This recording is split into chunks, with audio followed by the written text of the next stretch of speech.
You all tonight to presentation by Victoria Conte Fletcher.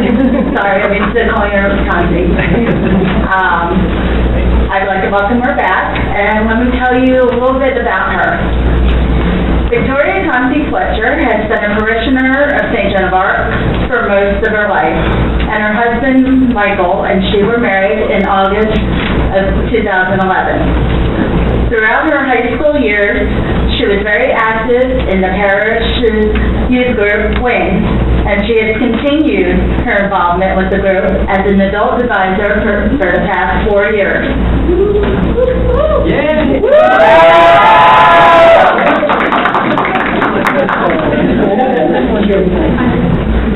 Victoria's passion for art history began during a trip abroad to Europe during her high school years and continued throughout her undergraduate and graduate studies.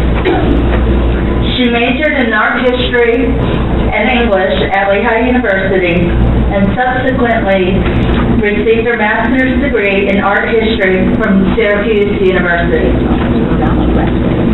She currently works at the Philadelphia Museum of Art as the manager of the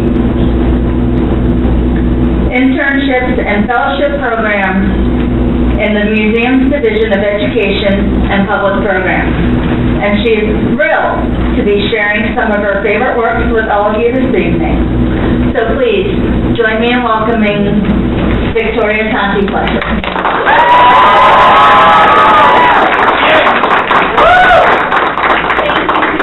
Introduction, and thank you, Mary Bernard, for inviting me back. Last year, around this time, I gave a talk, Jesus in Art, and I know some of you were there for that, and so I'm thrilled to be back again talking about another very popular theme in art, which is Mary in art.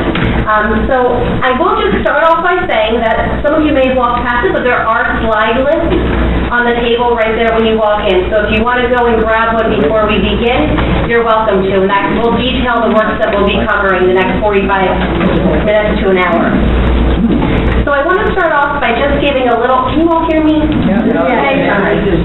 I want to first start off by giving just a little bit of background on how I tried to tackle the big idea of Mary in art. So Mary's image has appeared in art for nearly 2 millennia. It is one of the most popular themes in art, both Christian art, Catholic art, and Western art. And so it's really hard to narrow that down. And also something to think about as we're looking through these works of art. Representing Mary is really no easy task. We don't know what she looked like. There were no photographs of her. There were no known portraits made while she was alive. And really another kind of question to think about is that how do artists represent her in a way that really can be universally appealing and relatable to everybody? She is a mother of God, and she is really a mother figure to all of us, and as an artist you kind of have to tackle that and make her as relatable and as identifiable as you can. Which leads us to then ask, well, why? Why is there this attempt to make Mary visible, and what are these images of Mary for? Many of the works that you'll see today are among the greatest works in the history of art. I may be a little bit biased, but they're really cherished for their beauty and their power, apart from their religious content also. And really, through art, it's this attempt to comprehend and touch the divine through Mary. Now, Christian images have had at least a double purpose. One purpose has been that they have strengthened the faith of the viewer, and another is that they have taught stories of the Bible, of the church, and of the lives of Jesus Christ and his followers. And so these images, now we kind of think maybe of a book or a computer, but these images were really the books of the illiterate and the way people could understand and recognize the stories of Jesus and Mary and their faith. Episodes from the Bible were a constant source of inspiration for artists, but most details and even entire stories were based on non-biblical text, or were also based on the artist's imagination. And we'll see some of that today, where the artist is actually depicting stories that aren't even represented in the Bible, and they're kind of filling in the gaps a little bit. And for the artist, historical accuracy is actually not even a priority most of the time. They're trying to do other things with their art. And so, with all of those things in mind, I decided to pick 11 works of art that encompasses a wide range of representation of Mary through the ages. And so we're going to be looking at numerous different narratives from the story of Mary. We're going to be looking at Mary as she's represented in numerous different ways through different meanings. All of the works you'll see today are Western art from either the European or the American tradition, and I'm going to be presenting most chronologically so we can kind of see this general progression of how Mary is portrayed in art through the years. And so what I would like to encourage you to do is, as we're looking at these works of art today, I'd love you to use the art not only to see what's in front of you, but also to kind of fill in the wider context of the time and the people and the place in which it was made, because really these artworks are really documents of their time and ways that we can kind of look back and understand that time a little bit better. So with all of that said, I'd like to turn to this first image here. Now this is an image of Mary from the catacombs of Priscilla in Rome, and this is actually, it's a fresco painting, and it's from the late 2nd century to the early 3rd century. Now prior to this time and around this time, we think of Rome, we think of the Pope, right, and the seat of the Vatican. At this time, though, the Roman Empire actually denied true religious freedom to many of their citizens, including Christians. And so if you were a Christian at this time, you would actually have to worship in secret. And so a lot of Christians would go to catacombs, which were underground burial chambers located outside of Rome, where they would worship together. And so art was used by Christians at this time to express their faith and to encourage other persecuted Christians to persevere, even though they were being persecuted by the authorities. And so any art from this time is actually hidden. It would have been in the catacombs, in these hidden burial chambers. And catacomb walls would have been covered with frescoes illustrating scenes of both the Old and the New Testament, and there were barely any examples of specifically Christian art that exist before the 3rd century, because it was all secretive, because they were being threatened and persecuted. So there really isn't much art before this time. And what we see here is actually, it's considered to be the oldest known representation of the Virgin Mary in existence. So as I said, this is late 2nd century, early 3rd century, and it's, as you can see, it's definitely aged. Parts of the fresco have crumbled down, but what we can see here are a few different figures. So here, and I'm actually going to kind of zoom in a little bit to give you a little bit more clarity. This figure here, which is shown here and here also, is of the Virgin Mary holding the baby Jesus in her arms. She's almost cradling him there. There's a prophet here who stands with them. In his left hand he holds a scroll, and with his right hand he's pointing up to this star, which is considered to be the Star of Bethlehem, actually, which is overhead this grouping here. Now, there are a little bit of symbols that are going on here. So the Virgin Mary is actually shown wearing the clothing. She's wearing a woolen garment here, which would have been commonly worn by Roman patrons. And she's also wearing a short veil that we can see, which would have been worn by dedicated virgins. So here we can see, okay, it's a mother and a child. Maybe it's Mary and Jesus. But also the way in which the artist has represented her, people at this time would have known that this is Mary, this is Jesus, and here is this prophet here. Now, people are a little bit divided as to who this prophet might be. Some people think it may be the prophet Isaiah, who predicted that, and this is from Isaiah chapter 7, verse 14. He predicted that the Lord himself shall give you a sign. Behold, a virgin shall conceive and bear a son, and his name shall be called Emmanuel. Others think that maybe this prophet would represent the prophet Balaam, who said in the prophecy that a star shall come forth out of Jacob, and a scepter shall rise out of Israel. And that's from Numbers chapter 24, verses 15 through 17. And so I think the inclusion here of this star, which would have been thought to be the Star of Bethlehem, and linking that visually with this Mary and child here, would have also really shown us this importance of the narrative, and that Mary is this mother. She's holding her child here, and that this child is very important. Above them also, there's this blossoming tree branch, which is reaching out over the prophet and over Mary. And this actually refers to the Old Testament prophecy, which reads, "Rod of the root of Jesse, and flower that blossoms from his stem, O Christ, you have sprung from the Virgin." So here there are all of these layers that are also adding to this scene and adding to the importance of mother and child and the importance of the Virgin Mary. And so, at this time, if you were in these catacombs and you were praying, you would see this and you would actually relate to it and also feel really kind of relieved. And you can kind of get this sense of this maternal love of Mary. You can see that her love of Jesus there, this maternal love, but also this maternal love for all of these people who are clandestinely worshiping Jesus and Mary and Christianity. And so it really is meant to refresh the persecuted Christian spirits and give them hope, as Mary's gentle gaze would kind of encourage them as she's looking down at them. Now we're going to jump ahead about a millennia. And so this work here is of an enthroned virgin and child. So again, we get that same theme of virgin and child, but it's different for obvious reasons. This is by an artist named Giotto, and it's called the Ognissanti Madonna because it was made for the church, Ognissanti Church in Florence, which would mean all saints. And so Giotto is an Italian painter, and he's an architect from Florence who's working in the late Middle Ages. And he's really considered to be the first in a great line of artists who really contributed to the Italian Renaissance and made it what it is. He really was revolutionizing painting, and specifically with the representation of the human form. Prior to this, and we can see this a little bit in the figures along here, it's a lot of flat figures, one kind of right on top of the other, almost like paper dolls pasted right on top of the other. But what he's done here that's so extraordinary is that he's created this sense of depth in the throne that Mary is seated on here. And so they're kind of receding into space, and we get this sense that they're not quite so flat, but they actually are real forms, they're rounded forms, they're natural forms. And so that kind of invites us in a little bit more to the painting as well. Now this is a traditional religious subject. We have, again, the Virgin Mary holding the child, the Christ child on her lap. The Madonna is surrounded by these angels on all sides here. And this is actually called a Majestat, which translates to majesty, which is a popular and well-known representation of Mary at this time. Now the Madonna and child here, as I had mentioned, they're in a very well-defined space here. We can get the sense of depth. We get the sense that they are human with their rounded forms.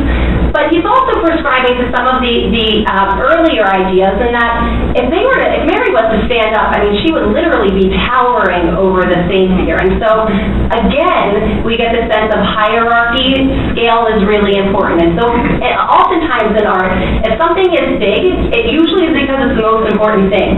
Another thing that we can read here is that Mary and Jesus are right in the center of the composition here. And so, again, oftentimes in art, usually the most important thing is right in the center of the composition because that's where everybody wants your attention to be. And we can actually see what Giotto has done is that he has visually also reinforced the idea that Mary and the child are important and that all of the angels and all of the figures here, their bodies are positioned in, they're looking at Mary, they're praying, they're worshiping Mary. These angels here are also, their gaze is looking up at Mary also. And so, also I want to show kind of these great details here. I mean, he also is playing around, it mentioned naturalism, but this veil here, it's almost like this gauze-like veil that you can see. And he's really playing with fabrics. We can see along her chest and along her knees. Again, we get some layer forms here. And so that also is letting us know that there's depth in the painting here.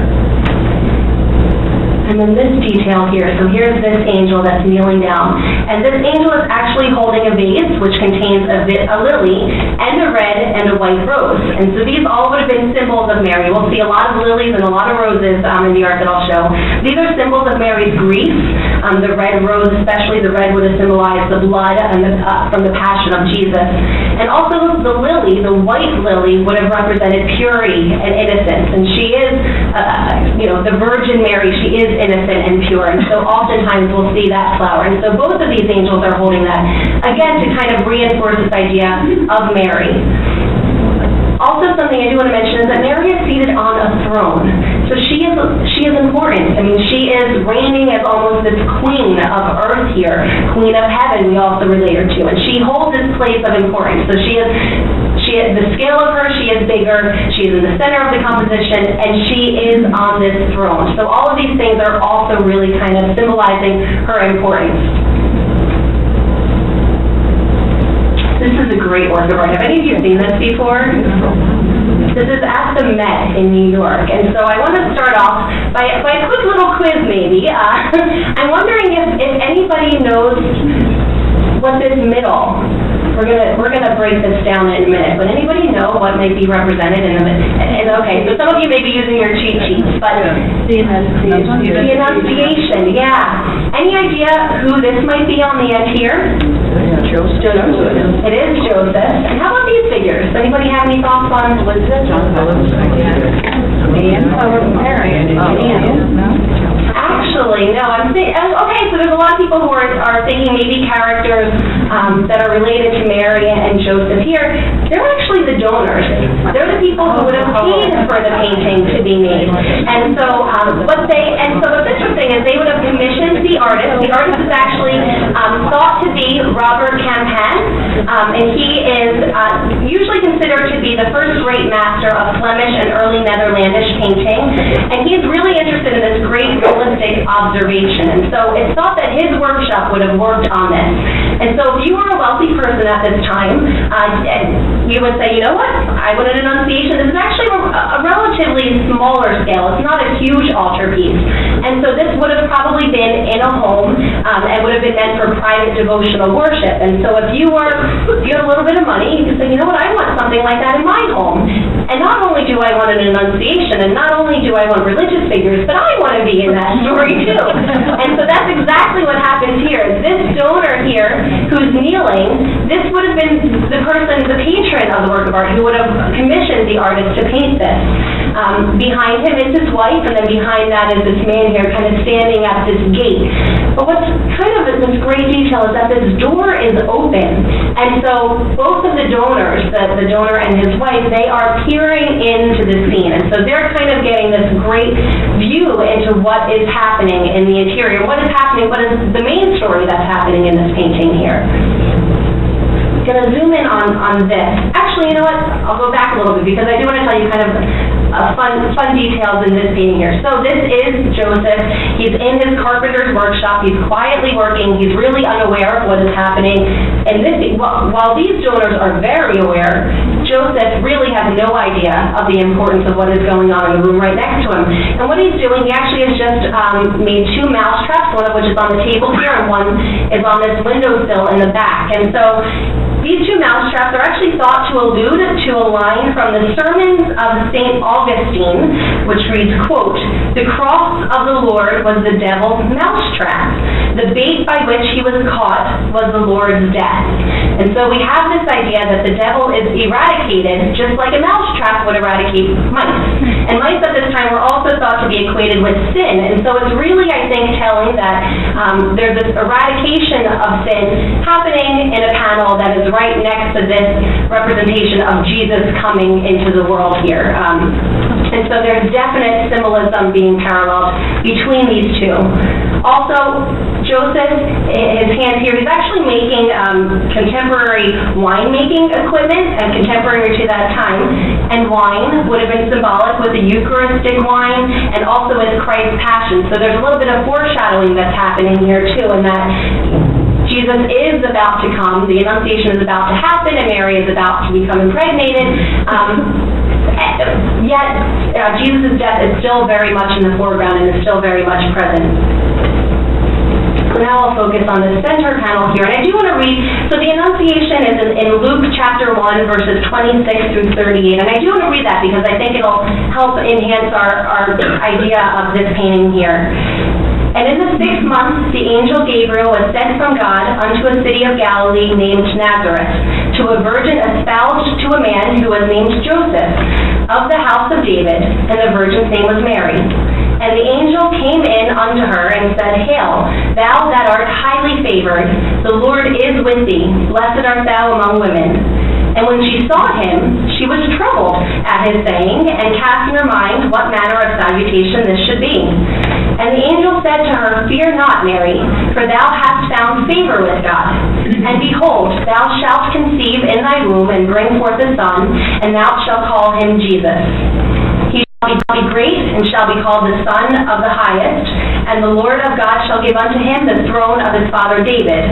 And he shall reign over the house of Jacob forever, and of his kingdom there shall be no end. Then said Mary unto the angel, How shall this be, seeing I know not a man? And the angel answered and said unto her, The Holy Ghost shall come upon thee, and the power of the Highest shall overshadow thee. Therefore also that holy thing which shall be born of thee shall be called the Son of God. And behold, thy cousin Elizabeth, she hath also conceived a son in her old age, and this is the 6th month with her, who was called barren. For with God nothing shall be impossible. And Mary said, Behold the handmaid of the Lord, be it unto me according to thy word. And the angel departed from her. So here we have kind of the moment right before all of this is going to happen. Mary is sitting here, she's sitting on the bench, she's praying, she's reading from a prayer book. She doesn't know that the angel Gabriel is right there in the same small space, the same room as her. She's very unaware, unassuming, and it's kind of that moment right before everything is going to change for her. Now there's some great details that kind of, again, this idea of iconography and symbolism is very prevalent in art at this time. Artists love to include these symbols. And I think what's even more interesting than all of that is that this imagery was understood by people at this time. The ordinary educated person would have recognized these symbols and would have known that, oh, this vessel here was a symbol of Mary, because Mary is the vessel of God. And again, I mentioned we'd be talking about lilies. These lilies here, again, these white lilies would have symbolized her purity and her innocence. They also would have been a symbol for Mary. These books in this scroll here, the book in the scroll actually would have referred to the Old and the New Testament. But probably the best, my favorite detail, is this candle here. Is it lit? It's just been snuffed. It's just been extinguished. Now, the flame is a symbol of God's divinity. There is no flame. However, this detail here, I've kind of enlarged here. And here we have this little tiny baby Jesus carrying a cross. Light, the light rays, light would have been a holy symbol. The light coming in from the window, and where is Jesus headed? Straight to Mary.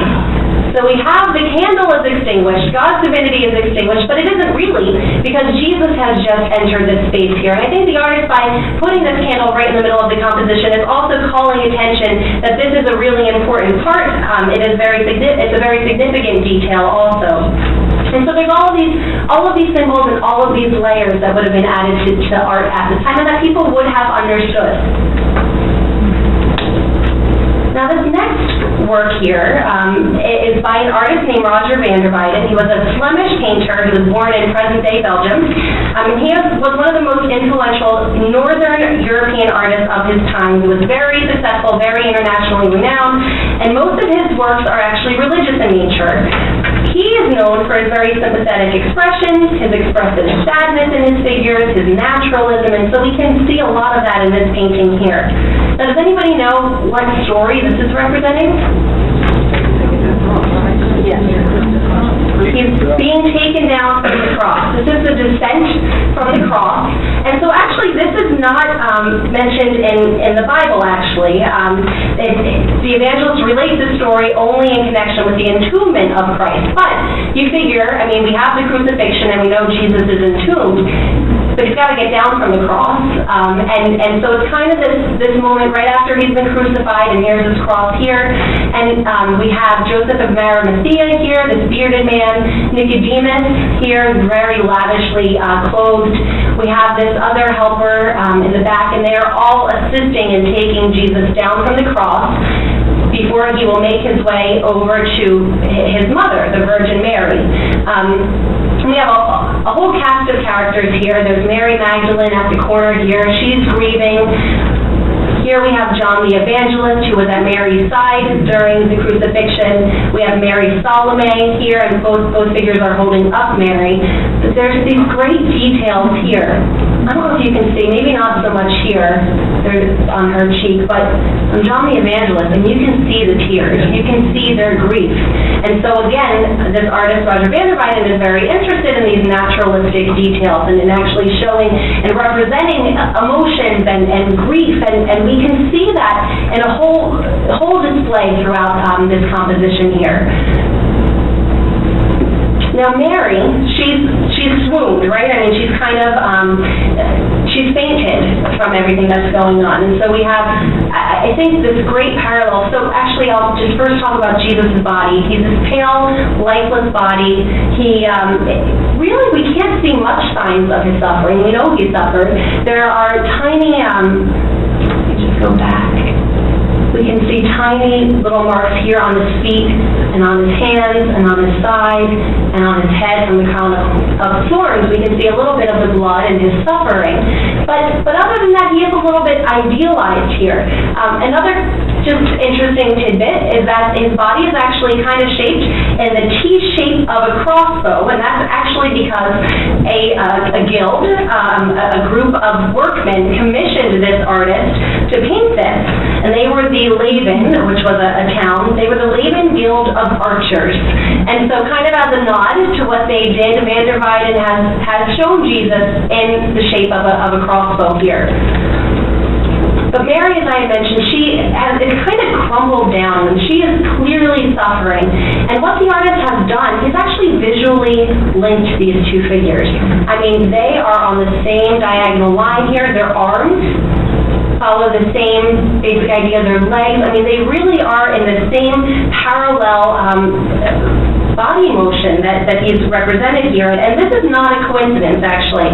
So in her fall, her body does take on the same shape as her son's, and this actually implies that her suffering is very close to his suffering. Another detail we have here is this skull in the foreground.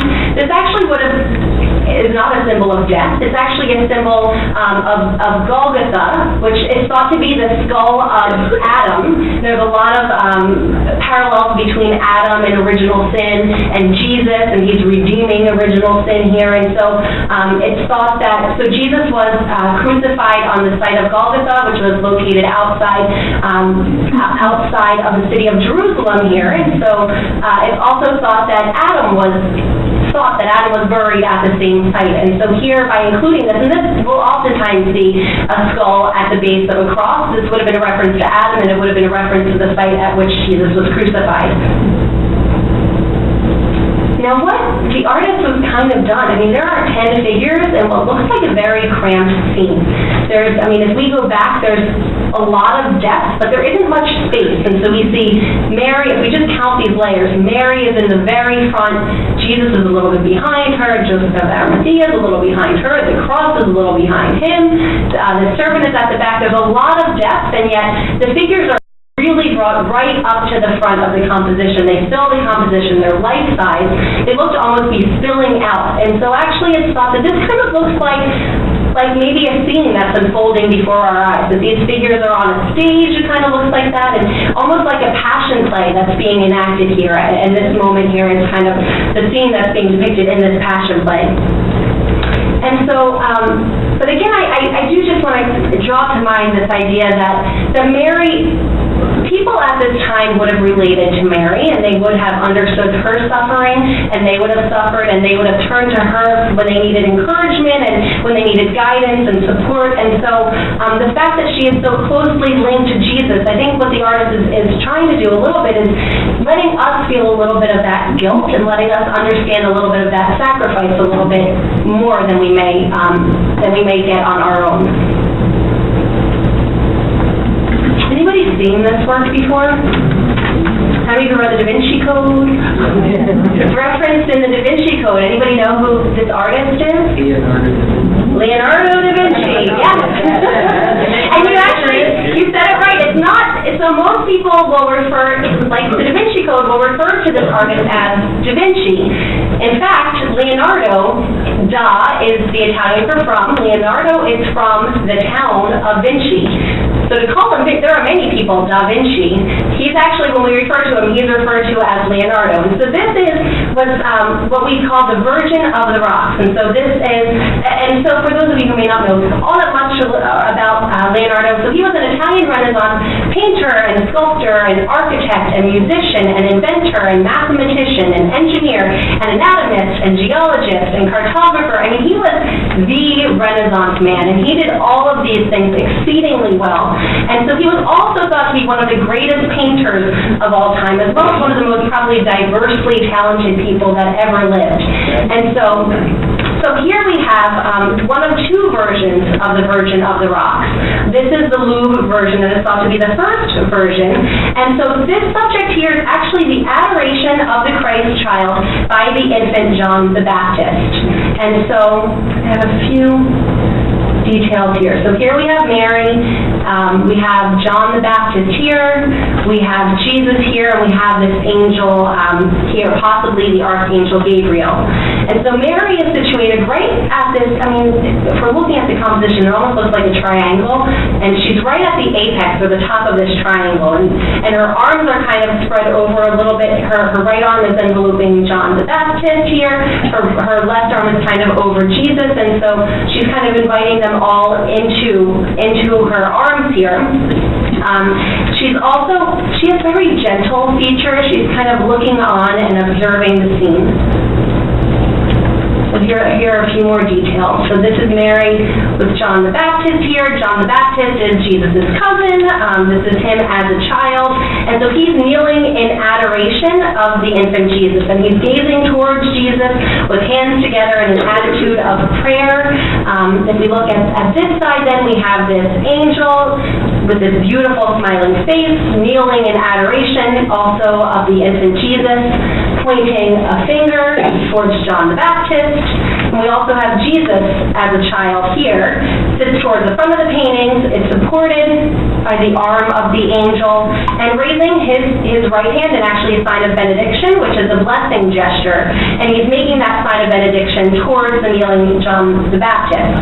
And so we've seen a few instances of this tonight, but Mary and Jesus are oftentimes shown, especially the baby Jesus is oftentimes shown in her arms. There's this close visual connection between the two figures. But what Leonardo has done is he's actually visually separated them a little bit, yet he's kept the composition very connected. So if we look here at the angel's gaze is upon Jesus, and arm is enfolding Jesus, but finger points to John the Baptist. Mary, conversely, her gaze is on John the Baptist, her hand envelopes John the Baptist, but her other hand is kind of over Jesus. And so both of those adult figures are really observers of the scene, but are also visually connecting the two of them. And really then it's about these two figures here, these two babies, these cousins, and how Jesus is offering the sign of blessing, and how John the Baptist is in prayer. And it's about this beautiful relationship between the two figures there.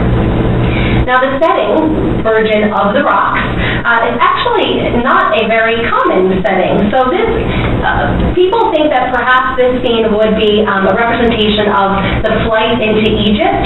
And so this would have happened, so King Herod would have ordered that all young infants and young children in the city of Bethlehem were to actually be killed. And Jesus and John the Baptist were both infants in this town, and they both fled. Actually, Joseph had a dream in which an angel had spoke to him and warned him, and so he took his family, he took Mary and Jesus, and they took this flight into Egypt to get out of harm's way. Likewise, also, John the Baptist's family did the same, and so this is thought to be a moment that isn't in the Bible, but would have been when John the Baptist would have maybe met Jesus along the road here. It isn't the typical desert that you might expect to see on the flight into Egypt, but there are a lot of rocky forms, there's great kind of hills and valleys in the background, there's this water and lush vegetation in the foreground too, and they're all really bathed in this warm and gentle light.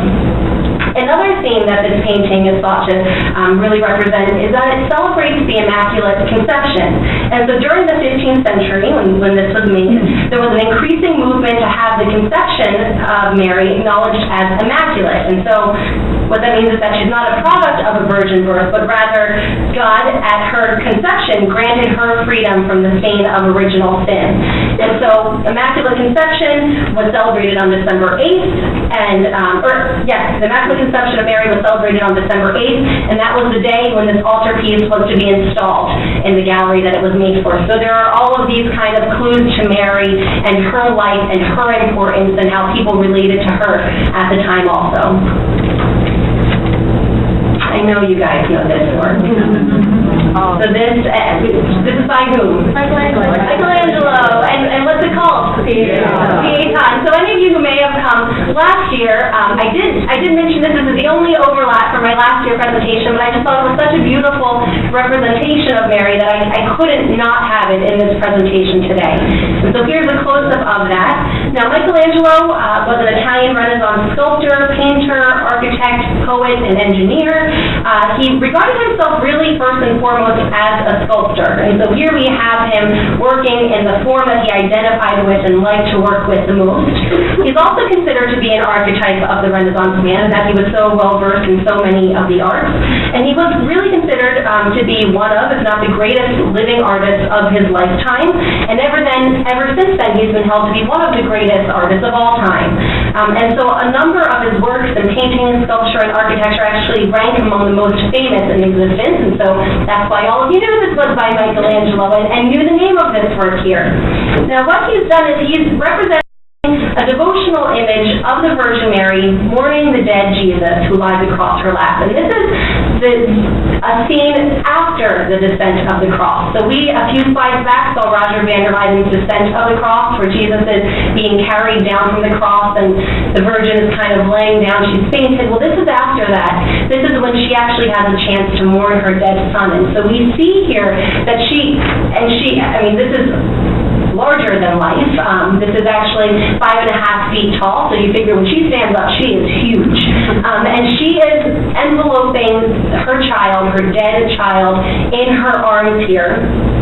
He is lying naked in her arms just after he was taken down from the cross. Probably most unbelievably is that this great sculpture was made when Michelangelo was only 24 years old. So this is one of his first, and he had a very long life and a very long artistic career. This is one of his first. It was carved out of a single block of marble, too, which was pretty unbelievable. So I have just some details here. So the balance, actually I'll go back just for a second. The composition is very balanced. Again, we get this triangle, this pyramidal composition.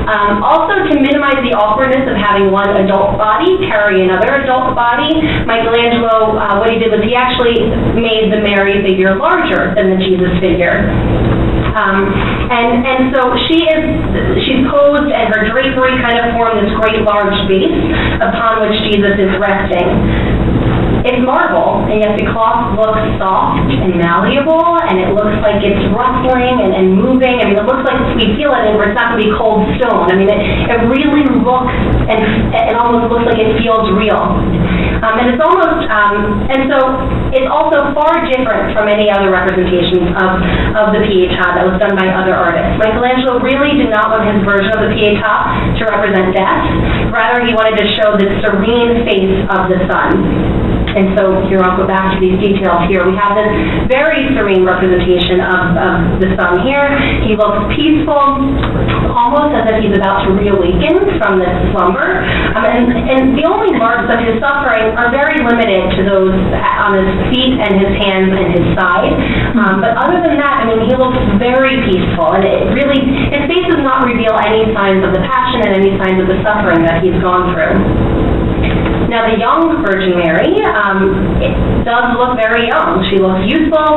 She looks serene also. She looks celestial. She looks heavenly and holy.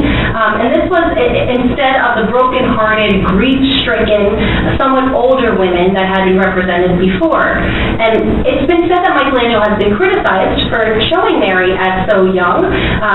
When you figure, if you do the math, she had to have been at least 45 to 50 years old when Jesus had died. And he answered that he actually did that deliberately because he believed that the effects of time could not mar the virginal features of this, the most blessed of women. His answer was something like, women who are pure in soul and body never grow old. Also, his own mother had actually died when he was 5 years old. And so it's thought that perhaps he's hearkening back this idea of his young mother dying when he was a young child as well.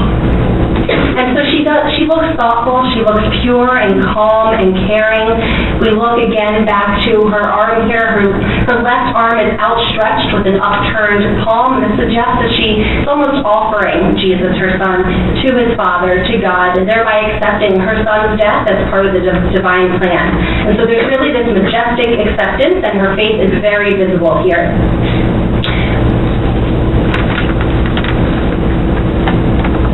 And so, not that long after, there's this work here by an artist whose name is Parmigianino. So I mentioned Leonardo da Vinci was from the town of Vinci. Well, this artist is from the town of Parma. Parmigianino actually means the little one from Parma. And so that's how he got his name. He's an Italian Mannerist, painter, and printmaker. And his work is really characterized by this elongation of form. He spent 6 years making this, and some still think that he would have considered it unfinished. And so what he has here, he's depicted this mother and child with angels. This has been dubbed Madonna with the long neck, and I think we can see why. She's seated, seated on this high pedestal. She's dressed in really luxurious robes. She's holding the Christ child upon her lap. Her right foot actually rests upon this cushion here, and we get this great sense of spatial depth here. It almost looks like her toe would stick out of the picture plane here. So we do get this sense of depth here. She also, as I mentioned, has this extremely long neck. She has long, slender fingers here. She's hardly of human proportions. I mean, she's also, if she were to stand up, if she's seated, if she were to stand up, she'd be almost twice the size of these figures here. Jesus, as I mentioned, is laying in his mother's arms, although, I don't know, it doesn't look like she has a very good grasp on him. I mean, it almost looks like he's about to tumble forward and tumble out of her lap there. I mean, he does lie kind of precariously on her lap, and he is extremely large for a baby. Also, he's a baby, and he's almost the size of these angels, too. But again, this is typical of the period in which this artist is painting. This Mannerist period is really known for this elongation of forms, as well as this tension and instability. They're not as interested in the idealized forms that artists like Michelangelo would have been interested in. They're really interested in kind of purposefully creating this tension in their works. So here we have another close-up of Jesus. We also have 6 angels, and the 6th one, this is the top of the head there, and it's kind of right in here.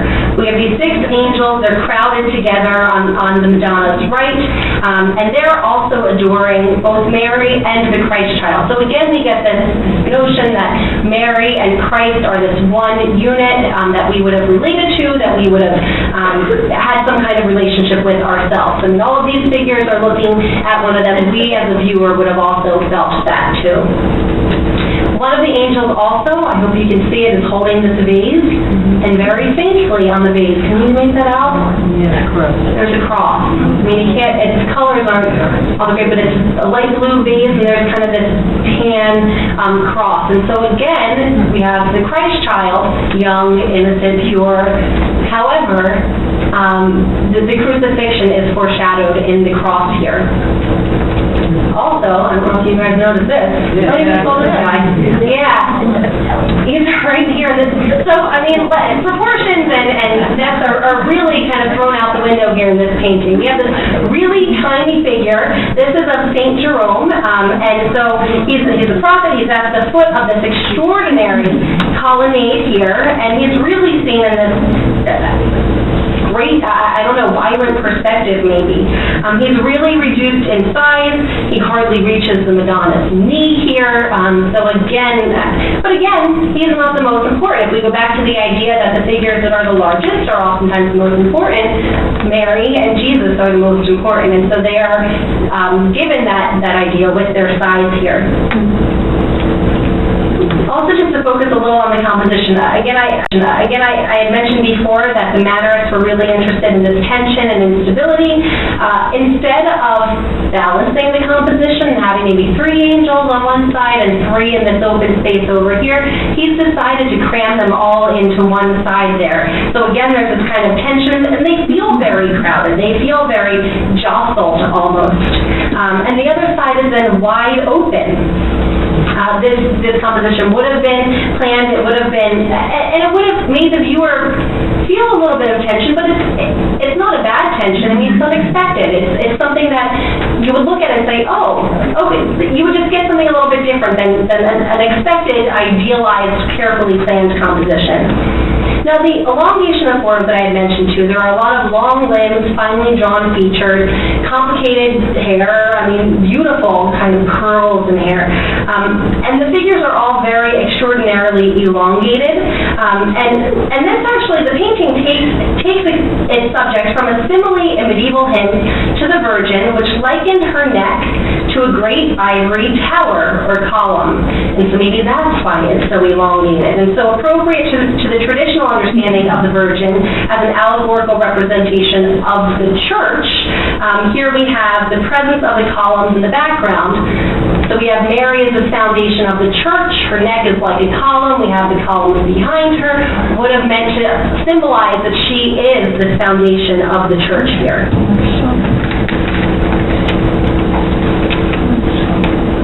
This is dark on purpose, because it actually is a dark painting. And I do have a few close-ups that I'll get to in a second that are a little bit lighter, but this is by an artist named Caravaggio. He was an Italian artist, and he was really interested in this new naturalistic movement in Rome. He combined very realistic observation with a dramatic and even theatrical use of light. And so we almost get this idea of this spotlight is thrown on the figures here. He really scored traditional, idealized representations of religious subjects, and so instead he took his models from the streets and painted them realistically as he would have seen them. Anybody have any guesses as to what this scene might be depicting? Yes, the death of Mary, or death of the Virgin here. And so this was a commission for a church in Rome. However, there aren't many depictions of the death of Mary. It's not a very happy subject to be portraying, and they wanted this composition, but when they saw it, they actually found this provoked very strong negative reactions. And so when they saw this, they actually found it very unworthy to be in the church for a variety of possible reasons. So there were accusations that the Madonna figure was actually modeled on a prostitute with whom Caravaggio was in love, whom, as the story goes, and I don't know if this is myth or truth, but it's thought that she may have drowned in a river, and so that Caravaggio may have actually used her dead body as a model for the dead Virgin. And artists would do this. They would actually go and they would study bodies. They would, they wanted to get in to see the muscles. They wanted to get in to see the bones. That's how you would do it. You can't pull it up on the internet, and you can't read books at this time on anatomy. They would actually, if they wanted to accurately represent the way a human was, they would actually have to go and figure out how a human was made. And so it sounds very gruesome for an artist to be using a dead model as a model for a composition, but this was the case. An artist would have done this for centuries later also. Another reason that the monks found it very unworthy to be in their church is that the Virgin's legs, here, these kind of white specks here, they were exposed. They found that very indecent, and they also found her soul and body to be too realistic. Now, the composition is very much arranged around the Virgin, and so here we can see a few close-ups. You can see it a little bit better here. The figures are actually nearly life-size, but what's so interesting is that Mary is very clearly dead here. And another interesting thing is that the artist chose to depict her dead. He didn't choose to depict her assumption into heaven or her coronation into heaven. I mean, there were other uplifting subjects that he could have represented, but he chose this moment. Again, he's interested in realistic observation. He chose this realistic thing. I mean, Mary died, and so he wanted to portray that. So here we have her. She's reclined. She's clad in a simple red dress.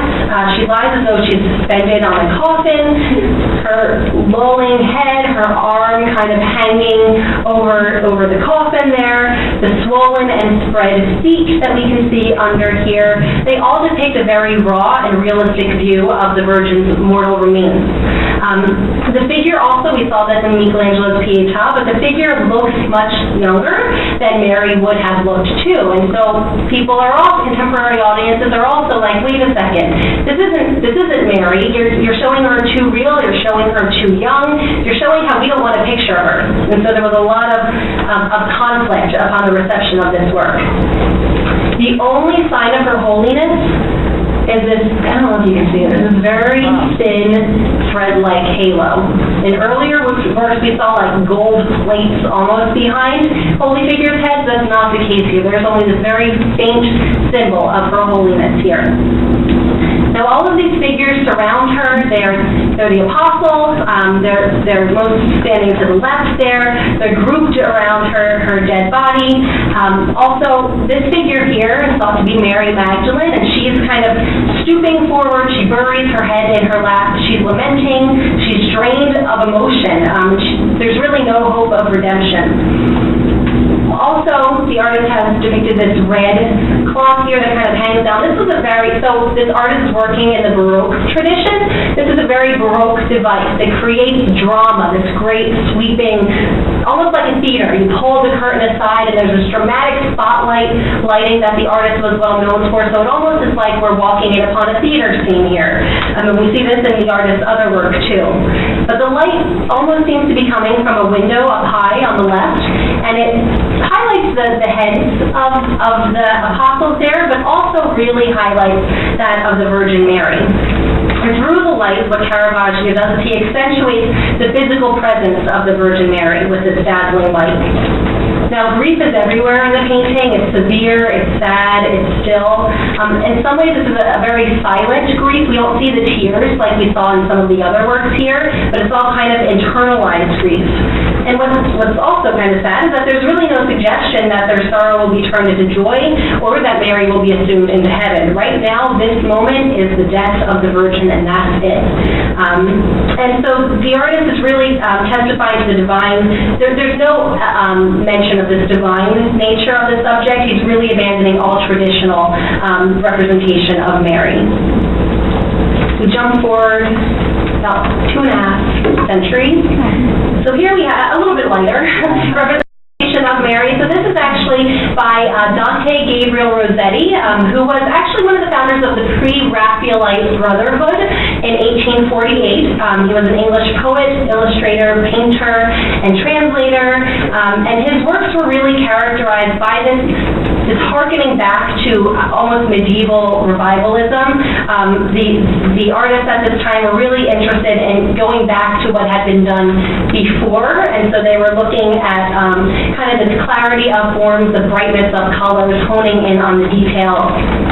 Also, for Rossetti, poetry and image are really closely entwined, and so he frequently actually wrote sonnets to accompany his pictures. And I'll read you, he actually wrote 2 sonnets that accompanied this picture here, which I'll read at the end of the discussion of this picture. And his personal life was also very closely related to his work, and he oftentimes, his models, he would have had some kind of relationship with. And so here we have the Virgin Mary. This is called the Girlhood of the Mary Virgin.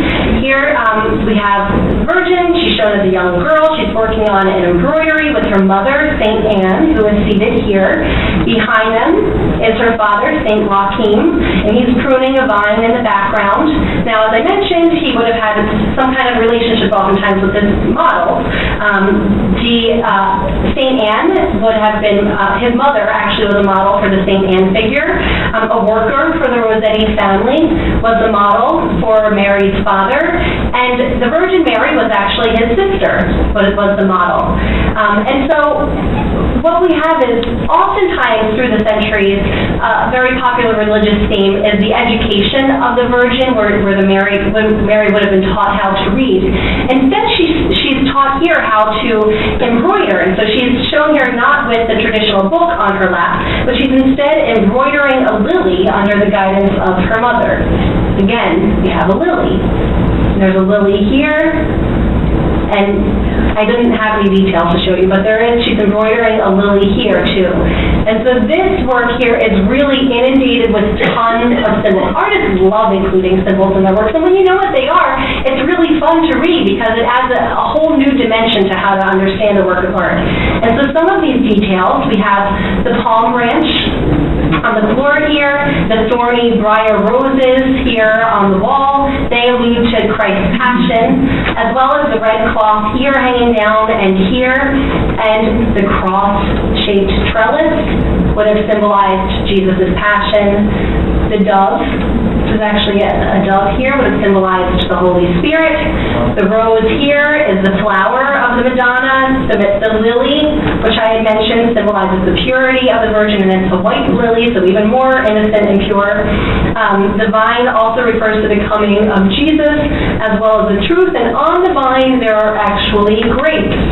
The grapes would have alluded to the Eucharist and the blood of Jesus. And so all of that is, Jesus isn't even a thought yet in Mary's life, and yet all of that symbolism surrounds her here.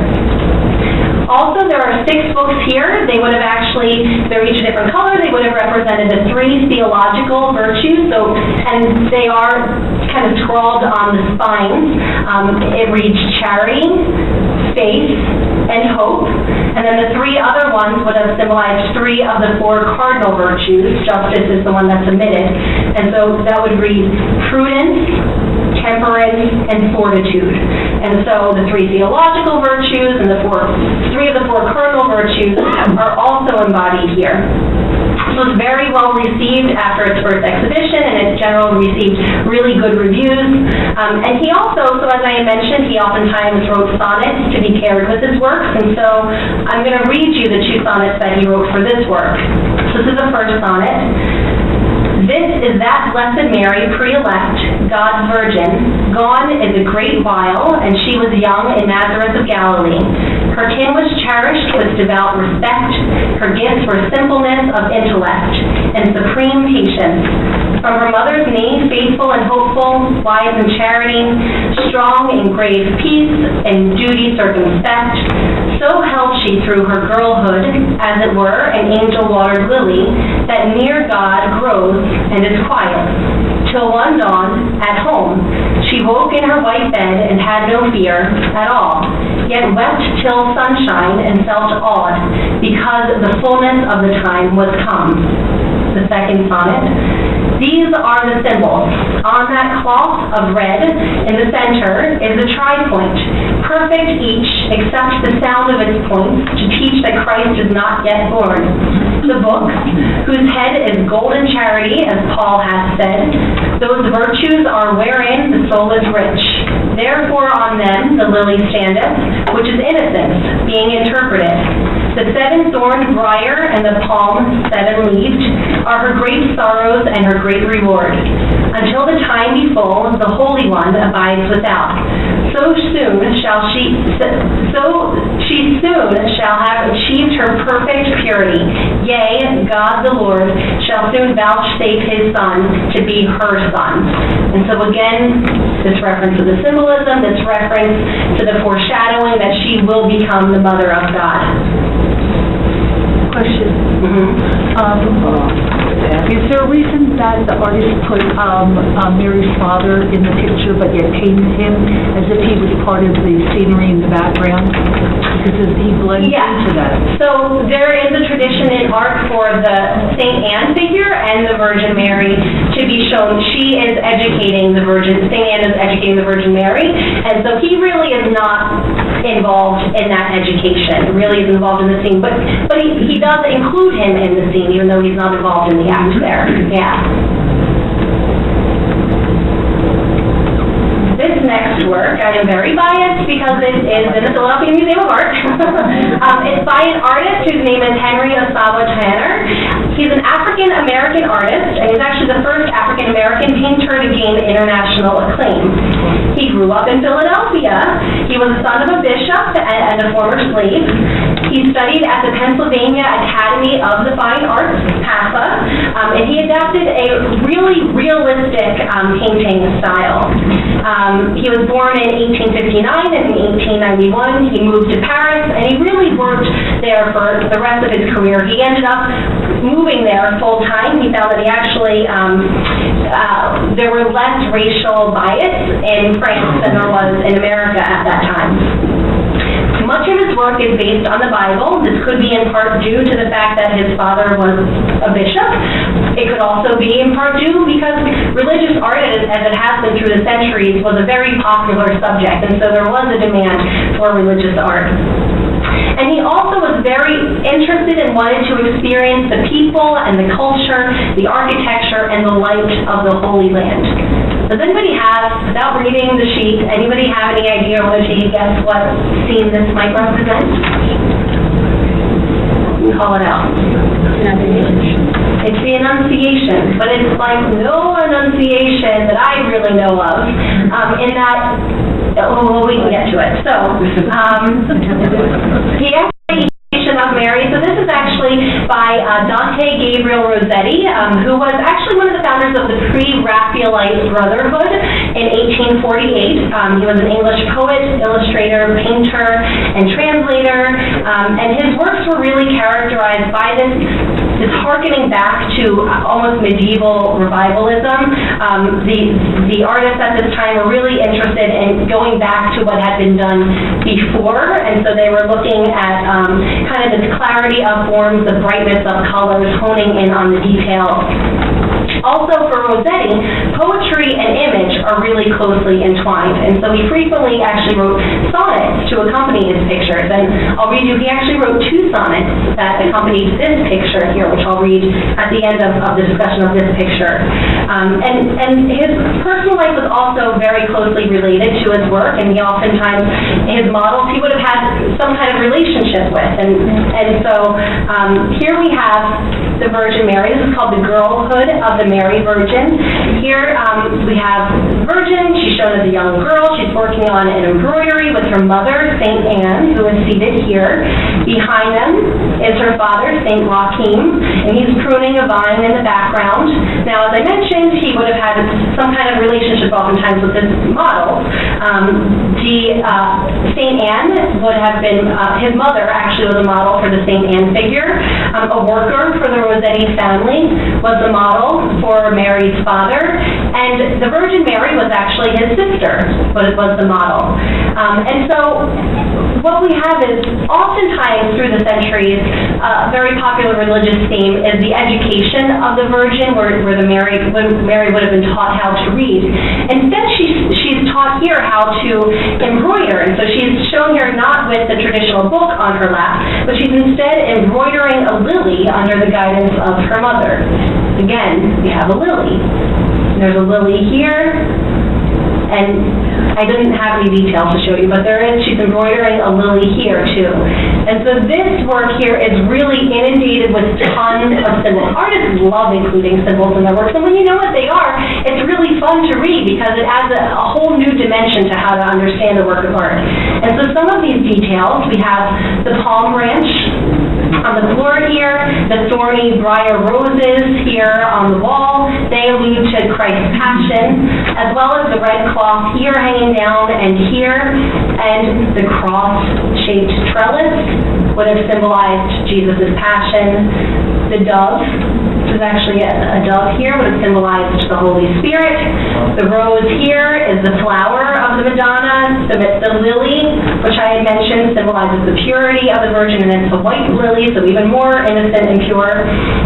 The vine also refers to the coming of Jesus, as well as the truth, and on the vine there are actually grapes. The grapes would have alluded to the Eucharist and the blood of Jesus. And so all of that is here. Jesus isn't even a thought yet in Mary's life, and yet all of that symbolism surrounds her here. Also, there are 6 books here. They would have they're each a different color. They would have represented the 3 theological virtues, and they are kind of scrawled on the spines. It reads charity, faith, and hope. And then the 3 other ones would have symbolized 3 of the 4 cardinal virtues. Justice is the one that's omitted. And so that would read prudence, temperance, and fortitude. And so the 3 theological virtues and the 3 of the 4 cardinal virtues are also embodied here. So it's very well received after its first exhibition, and it generally received really good reviews. And he also, so as I mentioned, he oftentimes wrote sonnets to be paired with his works, and so I'm going to read you the 2 sonnets that he wrote for this work. So this is the first sonnet. This is that Blessed Mary, pre-elect, God's Virgin. Gone is a great while, and she was young in Nazareth of Galilee. Her kin was cherished with devout respect. Her gifts were simpleness of intellect and supreme patience. From her mother's knee, faithful and hopeful, wise in charity, strong in grave peace, and duty circumspect, so held she through her girlhood, as it were, an angel-watered lily, that near God grows and is quiet. Till one dawn, at home, she woke in her white bed and had no fear at all, yet wept till sunshine and felt awed, because the fullness of the time was come. The second sonnet. These are the symbols. On that cloth of red in the center is a tripoint, perfect each except the sound of its points, to teach that Christ is not yet born. The book, whose head is golden charity, as Paul hath said, those virtues are wherein the soul is rich. Therefore on them the lily standeth, which is innocence, being interpreted. The 7-thorned briar and the palm 7-leaved are her great sorrows and her great reward. Until the time be full, the Holy One abides without. So she soon shall have achieved her perfect purity. Yea, God the Lord shall soon vouchsafe his Son to be her Son. And so again, this reference to the symbolism, this reference to the foreshadowing that she will become the Mother of God. Question. Is there a reason that the artist put Mary's father in the picture but yet painted him as if he was part of the scenery in the background? Because he blends into that. So there is a tradition in art for the St. Anne figure and the Virgin Mary to be shown. She is educating the Virgin, St. Anne is educating the Virgin Mary, and so he really is not involved in that education, really is involved in the scene, but he does include him in the scene, even though he's not involved in the act there. Yeah. This next work, I am very biased because it is in the Philadelphia Museum of Art. It's by an artist whose name is Henry Ossawa Tanner.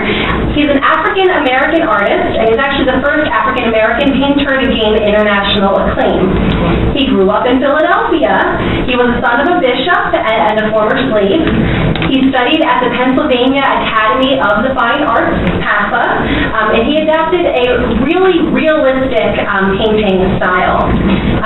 He was born in 1859, and in 1891 he moved to Paris, and he really worked there for the rest of his career. He ended up moving there full-time. He found that he actually, there were less racial bias in France than there was in America at that time.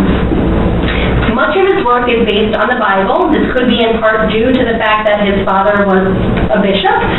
It could also be in part due because religious art, as it has been through the centuries, was a very popular subject, and so there was a demand for religious art. And he also was very interested and wanted to experience the people and the culture, the architecture, and the light of the Holy Land. Does anybody have, without reading the sheet, anybody have any idea or want to guess what scene this might represent? Call it out. It's the Annunciation, but it's like no Annunciation that I really know of, in that, well, we can get to it. So, he